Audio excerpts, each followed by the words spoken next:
Engineering প্রিপারেশনটা kind of সবথেকে পরিশ্রমের প্রিপারেশন এবং বোধহয় সর্বোচ্চ প্রিপারেশন অ্যাডমিশনের ক্ষেত্রে।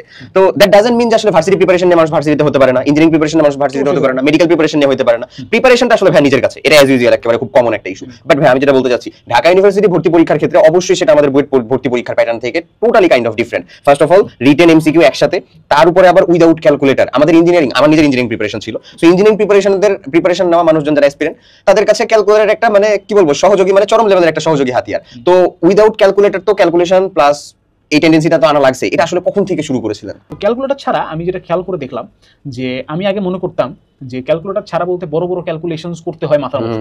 এটা কিছু অংশ সত্য, বাট বেশিরভাগ ক্ষেত্রে অপশন টেস্ট, ক্যান্সেলেশন মেথড, তারপরে হচ্ছে আপনার অনেক দূর কিছু দূর অঙ্ক করে বাকিটা গেস করে ইত্যাদি ইত্যাদি অনেক শর্টকাট আছে। এই শর্টগুলো আমি করতে গিয়ে উপলব্ধি করলাম আচ্ছা এটা তো এভাবে হয়, এটা তো এভাবে হয়।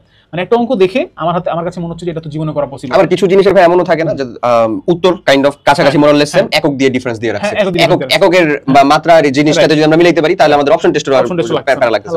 এক্স্যাক্টলি এরকম বেশ কিছু জায়গা আছে। বড় 3:3 ম্যাট্রিক্সে দুইটা গুণফল দিছে, তোমার কাছে মনে হচ্ছে একটা ভুক্তি মিলাই দিলেও তো বোধহয় হয়ে যেতে পারে। একটা করলেই অ্যানসার হয়।